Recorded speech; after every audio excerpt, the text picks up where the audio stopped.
So good morning guys. तो चलिए start करते हैं आज के यानी कि 26 जून के इंपॉर्टेंट करंट अफेयर्स को। देखिए हमारा पहला प्रश्न क्या है। अभी हाल ही में किस राज्य सरकार ने एक चिकित्सा बीमा योजना जिसका नाम है मेडिसेप इसको शुरू किया? तो आंसर होगा केरल।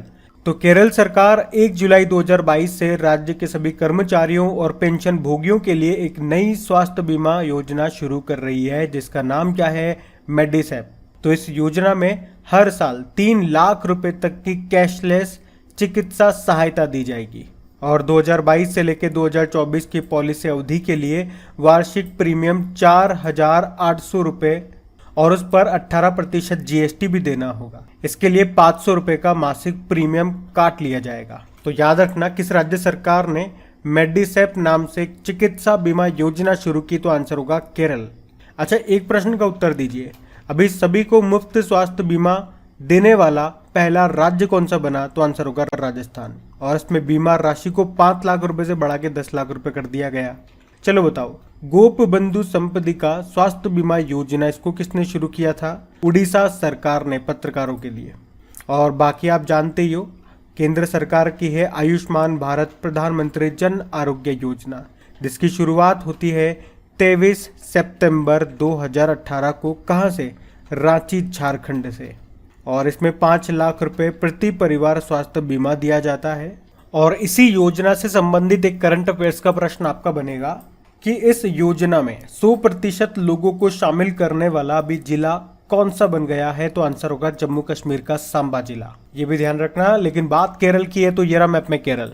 देखो, केरल की कैपिटल तिरुवनंतपुरम है। यहीं पे विक्रम साराभाई स्पेस सेंटर मिलेगा। भारत का पहला स्पेस टेक पार्क ये भी आपको मिलेगा तिरुवनंतपुरम में। अभी आप जानते हो पहले केरल ओलंपिक गेम्स का आयोजन तिरुवनंतपुरम में किया गया था जिसका शुभंकर है नीरज नाम का खरगोश। यहाँ के मुख्यमंत्री कौन है? पिनाराई विजयन। और गवर्नर है आरिफ मोहम्मद खान। अभी 75वीं संतोष ट्रॉफी जिसका संबंध फुटबॉल से है इसको केरल ने जीता है पश्चिम बंगाल को हरा करके। अच्छा याद रखना, केरल का जो कोचीन शिपयार्ड है यह हाइड्रोजन ईंधन पर आधारित पहला स्वदेशी इलेक्ट्रिक शिप बनाएगा। और बताओ केरल का पहला बुक विलेज कौन सा बना? पेरमकुलम विलेज बना है। और भारत के पहले अंतरिक्ष यात्री स्पेस टूरिस्ट कौन बनेंगे? केरल के संतोष जॉर्ज। और भारत का पहला मेडिकल डिवाइस पार्क ये बना है केरल में। अच्छा बताओ, कार्बन न्यूट्रल खेती के तरीकों को शुरू करने वाला भारत का पहला राज्य कौन सा है? केरल है। चलो बताओ, किस राज्य में पहली विश्व बधिर T20 क्रिकेट चैंपियनशिप 2023 में आयोजित होगी? तो आंसर होगा केरल के तिरुवनंतपुरम में। चलो ये और बताओ, भारत का पहला श्रमिक आंदोलन संग्रहालय ये कहाँ पे खोला गया? तो भी आंसर होगा आपका केरल। तो ये सब पॉइंट्स ध्यान रखना, बढ़ते आगे। चलिए फिर बताइए, अभी हाल ही में विश्व नाविक दिवस ये कब मनाया गया? तो आंसर होगा 25 जून को। तो हर साल वैश्विक व्यापार और अर्थव्यवस्था में नाविकों के द्वारा किए गए महत्वपूर्ण योगदान का सम्मान करने के लिए 25 जून को ये नाविक दिवस यानी कि डे ऑफ सी फेयरर के रूप में मनाया जाता है। इस बार की थीम क्या है? Your voyage then and now share your adventure. और आपको पता है जब भी इंपॉर्टेंट डे वाला क्वेश्चन आता है उस महीने के सारे इंपॉर्टेंट डेज को हम रिवाइज करते हैं। तो अभी मैं आपको सारे डेज तो रिवाइज नहीं करा रहा हूं, लेकिन 2-3 प्रश्न आपसे पूछूंगा जून महीने के इंपॉर्टेंट डेज से। जैसे कि आप बताइए अभी United nation public service day कब मनाया गया था? दूसरा बताइए, वर्ल्ड एनवायरनमेंट डे इसकी थीम क्या थी? और एक ये बताइए, विश्व मरुस्थलीकरण और सूखा रोकथाम दिवस world day to combat desertification and drought ये हमने कब मनाया? ये 3 प्रश्न मैंने आपसे पूछे, इनके उत्तर दीजिए, हम बढ़ते आगे। और हाँ गाइज, आगे बढ़ने से पहले एक इंपॉर्टेंट सूचना मैं आप लोगों को दे दूं। देखो, डेली एकाध टॉपिक ऐसे होते हैं जो आपके करंट अफेयर्स में चल रहे होते हैं, तो उनका मैं ऑडियो तैयार कर देता हूं। जैसे कि कल ये ऑडियो मैंने तैयार किया। तो अगर आपने मुझे फॉलो कर रखा होगा, साथ में बेल आइकन को प्रेस कर रखा होगा नोटिफिकेशन के लिए, तो ये ऑडियो आप तक पहुंच गया होगा। आपने इसको सुन भी लिया होगा क्योंकि ये इंपॉर्टेंट टॉपिक है। ये अभी बांग्लादेश का सबसे लंबा पुल है जिसका अभी उद्घाटन किया गया वहां के प्रधानमंत्री के द्वारा। तो इस तरह से बहुत सारे टॉपिक्स होते हैं आपके करंट अफेयर्स के जो कि एग्जाम ओरिएंटेड होते हैं, एग्जाम के लिए महत्वपूर्ण होते हैं, तो उनका मैं ऑडियो तैयार कर देता हूं। इसी तरह से जैसे करंट अफेयर्स आप ये पढ़ रहे हैं, इसका वीडियो आप 15 से 20 मिनट का वीडियो हो गया, एक बार इसे देख सकते हैं, बार बार नहीं देख सकते, इतना टाइम नहीं है, तो इसका भी मैं ऑडियो तैयार कर देता हूँ 4 से 5 मिनट का। सारे इंपॉर्टेंट क्वेश्चन भी होंगे, मतलब इसको समराइज कर दिया जाता है। तो उसे भी सुन करके आप रिवीजन कर सकते हैं। बस ईयरफोन लगा लो कानों पे, कोई भी अपना काम करते जाओ और जैसे गाने बजते जाते हैं वैसे मेरी आवाज में आपको ये सारी चीजें मिल जाएंगी, आपका रिवीजन होता रहेगा। तो वो ऑडियो आप जरूर सुना करिए। ऑडियो का लिंक आपको नीचे डिस्क्रिप्शन बॉक्स में मिल जाएगा, वहां पे मुझे फॉलो जरूर से कीजिएगा और नोटिफिकेशन को ऑन जरूर कर लेना। और सेशन अच्छे लगे तो प्लीज लाइक करके शेयर जरूर करना। अब हम बढ़ते हैं आगे। फिर बताइए, अभी हाल ही में बॉम्बे स्टॉक एक्सचेंज के अध्यक्ष किसे नियुक्त किया गया? तो आंसर होगा एसएस मुंदड़ा को। तो अभी बॉम्बे स्टॉक एक्सचेंज के नए डायरेक्टर बन गए हैं एसएस मुंदड़ा। इन्होंने किन की जगह ली है? विक्रमजीत सेन की। एसएस मुंदड़ा आपने नाम सुना होगा, ये आरबीआई के पूर्व डेप्यूटी गवर्नर रह चुके हैं। अच्छा बताओ, अब नीति आयोग के नए सीईओ कौन बनेंगे? तो आंसर होगा परमेश्वरन अय्यर, क्योंकि अमिताभ कांत ये रिटायर्ड हो रहे अभी 30 तारीख को। और इंटेलिजेंसी ब्यूरो के नए चीफ बन गए हैं तपन कुमार डेका। और रंजन प्रकाश देसाई ये भारतीय प्रेस परिषद की अध्यक्ष बनी हैं। तो ये सारे नाम भी जो मैंने आपको बताए ये मोस्ट इंपॉर्टेंट है, इनको ध्यान रखना। बढ़ते आगे। चलिए फिर बताइए, अभी हाल ही में किस बैंक ने कैंपस पावर नाम से एक डिजिटल प्लेटफॉर्म लॉन्च किया? तो आंसर होगा आईसीआईसीआई बैंक ने। तो अभी आईसीआईसीआई बैंक ने भारत और विदेशों में उच्च शिक्षा प्राप्त करने के इच्छुक छात्रों की सहायता करने के लिए ये कैंपस पावर नाम से एक डिजिटल प्लेटफॉर्म लॉन्च किया। मतलब अगर कोई स्टूडेंट है वो बाहर पढ़ना चाहता है तो उसको फाइनेंशियली मदद करने के लिए है ये प्लेटफॉर्म। बाकी आईसीआईसीआई बैंक की पहले बात करते हैं। देखो, आईसीआईसीआई का मतलब क्या होता है? Industrial credit and investment corporation of India होता है। हेडक्वार्टर मुंबई में है। इसके एमडी सीईओ संदीप बख्शी हैं।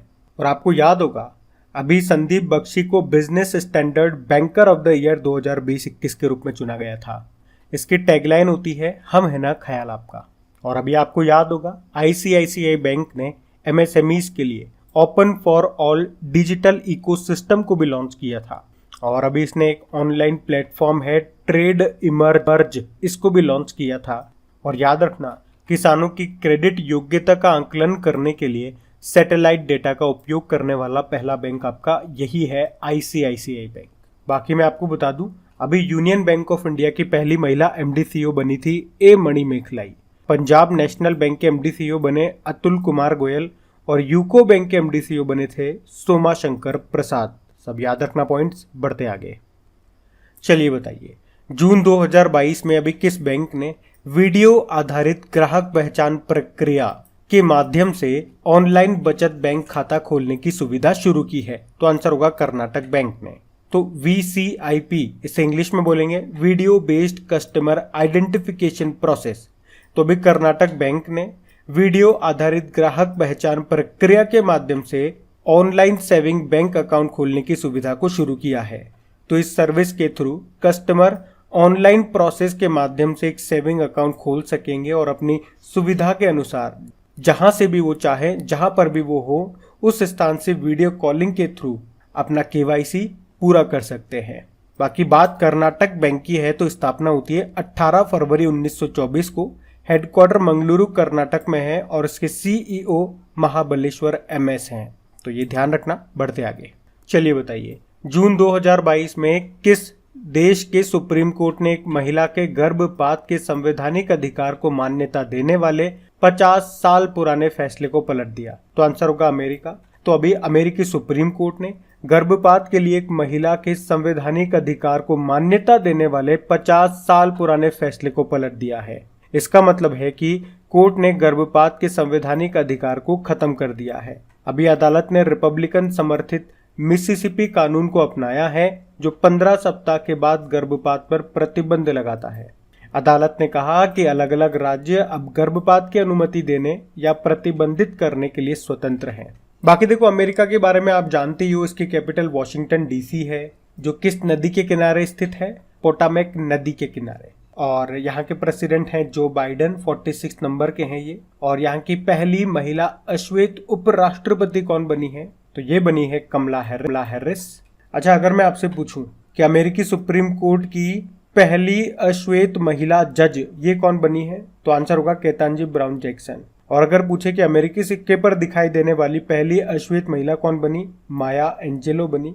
अच्छा, आपको पता है 2026 के जो फीफा वर्ल्ड कप होंगे वो कहाँ पे होंगे?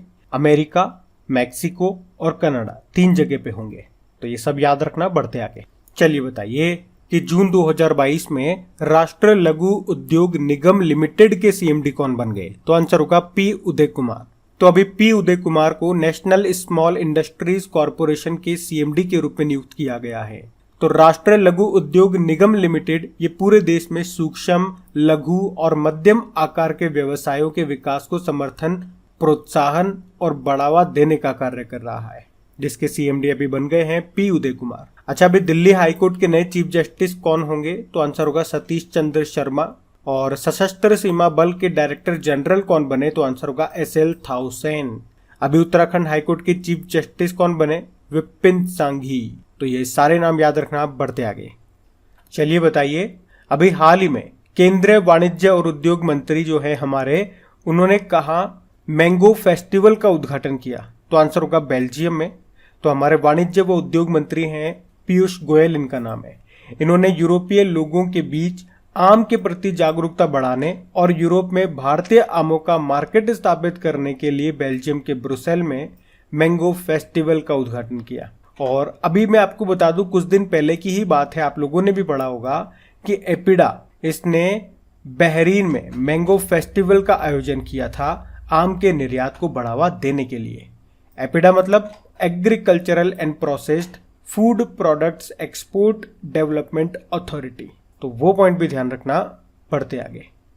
चलिए बताइए, 2023 में G20 शिखर सम्मेलन की मेजबानी कौन करेगा? तो आंसर होगा जम्मू कश्मीर। देखो, आपको ये तो पता ही है 2023 में G20 की जो अध्यक्षता है वो भारत के पास है, लेकिन यहाँ पे बात कर रहे हैं भारत में तो होगी, लेकिन भारत में भी कहाँ पर होगी? तो इसकी बैठक जम्मू कश्मीर में होगी।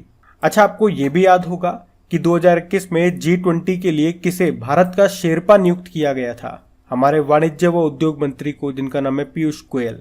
और 2022 में G20 की अध्यक्षता इंडोनेशिया के पास में है। अच्छा, इसके अलावा याद रखना कि अभी भारत इंडोनेशिया और इटली के साथ G20 ट्रोइका में शामिल हो गया है। G20 इसमें एक तो 19 देश होते हैं और यूरोपियन यूनियन होता है। आपको याद है बिम्स्टेक समिट 2022 की ये कहाँ पे हो रही है? तो आंसर होगा श्रीलंका में। बिम्स्टेक का हेडक्वार्टर है ढाका, बांग्लादेश। और इस साल 2022 में जो ब्रिक्स समिट है वो कहाँ पे? वो होनी है चाइना में, 14 नंबर की है। और G7 समिट इस साल ये होनी है जर्मनी में। अब देखो, बात जम्मू कश्मीर की है तो ये रहा मैप में जम्मू कश्मीर। इसके लेफ्टिनेंट गवर्नर कौन है? मनोज सिन्हा है। अभी आपको याद होगा जम्मू कश्मीर के श्रीनगर में जीएसटी परिषद की 47 नंबर की बैठक हुई थी। अच्छा, आपको याद होगा जम्मू कश्मीर के लिए जो परिसीमन आयोग है उसके अध्यक्ष कौन थे? रंजन प्रकाश देसाई, जो कि अभी भारतीय प्रेस परिषद के अध्यक्ष भी बनी है। और जम्मू कश्मीर में टोटल विधानसभा क्षेत्र कितने बताए गए? 90, जिसमें से 43 जम्मू के, 47 कश्मीर के हैं। अभी जम्मू कश्मीर ने जन निगरानी एप्लीकेशन को भी लॉन्च किया था। चलो बताओ, अभी उत्तर भारत का पहला औद्योगिक बायोटेक पार्क का उद्घाटन ये कहाँ पे किया गया? जम्मू कश्मीर के कठुआ में। और भारत की पहली कार्बन न्यूट्रल पंचायत ये बनी है जम्मू कश्मीर का पल्ली गांव। तो ये सारे पॉइंट्स भी ध्यान रखना। बढ़ते आगे। चलो अब बताओ, बाजरा पर राष्ट्रीय सम्मेलन का आयोजन ये कहाँ पे किया गया? तो आंसर होगा नई दिल्ली में। हमारे जो केंद्रीय खाद्य प्रसंस्करण उद्योग राज्य मंत्री हैं प्रहलाद सिंह पटेल, अभी उन्होंने नई दिल्ली में बाजरे पर राष्ट्रीय सम्मेलन का आयोजन किया है, जिसकी थीम थी the future super food for India. और इस सम्मेलन का आयोजन खाद्य और पोषण सुरक्षा सुनिश्चित करने के अवसरों और चुनौतियों पर चर्चा करने के लिए किया गया। आपको ये तो याद ही है, यूनाइटेड नेशन एनवायरनमेंट प्रोग्राम ने कहा कि वो 2023 को बाजरे का अंतर्राष्ट्रीय वर्ष, ईयर ऑफ मिलेट्स के रूप में मनाएगा। अच्छा, आपको याद होगा हमारे जो राजमार्ग मंत्री हैं नितिन गडकरी, उन्होंने नई दिल्ली में ही औद्योगिक डीकार्बोनाइजेशन समिट 2022 का भी आयोजन किया था। अभी नई दिल्ली में ही ज्योतिर्गमय उत्सव भी शुरू हुआ। और अभी दिल्ली हाईकोर्ट के चीफ जस्टिस कौन बने? सतीश चंद्र शर्मा। उसके अलावा आपको याद होगा भारत का सबसे बड़ा ड्रोन महोत्सव का आयोजन भी हुआ था नई दिल्ली में। तीसरा ग्लोबल ऑर्गेनिक एक्सपो 2022 का भी आयोजन हुआ है नई दिल्ली में ही। अभी दिल्ली के उपराज्यपाल कौन बने? विनय कुमार सक्सेना। और याद रखना, मुख्यमंत्री मुफ्त सीवर कनेक्शन योजना को ये दिल्ली सरकार ने शुरू किया था इस योजना को। और बताओ, भारतीय रेलवे कहां पर सबसे बड़ी कुश्ती अकादमी स्थापित करेगी? तो आंसर होगा किशनगंज दिल्ली में। और दिल्ली पुलिस ने उन्नति नाम से एक ई लर्निंग प्लेटफॉर्म भी लॉन्च किया था। भारत का पहला ई वेस्ट इको पार्क ये कहाँ पर मिलेगा? दिल्ली में। और दूसरे खेलो मास्टर्स गेम्स 2022 का भी आयोजन हुआ नई दिल्ली में। तो ये सारे पॉइंट्स मैंने आपको बताया नई दिल्ली से रिलेटेड, इनको ध्यान रखना बढ़ते आगे। अच्छा बताइए, अभी हाल ही में एशियन ट्रैक साइकिलिंग चैंपियनशिप 2022 में रजत पदक सिल्वर मेडल जीतने वाले पहले भारतीय कौन बन गए? रोनाल्डो सिंह। तो अभी साइकिलिस्ट हैं ये रोनाल्डो सिंह। इन्होंने नई दिल्ली में आयोजित एशियन ट्रैक साइकिलिंग चैंपियनशिप 2022 में सीनियर वर्ग स्प्रिंट स्पर्धा में सिल्वर मेडल जीत करके इतिहास रच दिया। ये एशियाई ट्रैक चैंपियनशिप में किसी भी भारतीय के द्वारा जीता गया पहला सिल्वर मेडल था। अच्छा, श्रेयस जी होसुर के बारे में आप जानते हो? अभी आयरन मैन ट्रायथलॉन को पूरा करने वाले भारतीय रेलवे के पहले अधिकारी बन गई है। और Harshada Sharad Garud junior world weightlifting championship में गोल्ड जीतने वाली पहली भारतीय बनी थी ये। और मुरली श्रीशंकर ये भारतीय लॉन्ग जंपर हैं। अभी 12वीं इंटरनेशनल जंपिंग जो चैंपियनशिप हुई थी उसमें इन्होंने गोल्ड मेडल जीता था। तो अब बात करेंगे कल के वीडियो में पूछे गए प्रश्न के उत्तर की। अच्छा बताइए, अभी हाल ही में विश्व वर्षा वन दिवस ये कब मनाया गया? तो आंसर होगा 22 जून को। तो हर साल 22 जून को वर्ल्ड रेन फॉरेस्ट डे के रूप में मनाया जाता है। इस बार की थीम क्या है? The time is now. और इसे मनाने का उद्देश्य है दुनिया भर के वर्षा वनों को सम्मानित करना और लोगों को वनों की कटाई के जोखिमों के बारे में जागरूक करना। दुनिया का सबसे बड़ा वर्षा वन आप जानते हो अमेजन वर्षा वन है, जिसे पृथ्वी का फेफड़ा भी कहा जाता है। तो ये आप ध्यान रखेंगे बढ़ते आगे।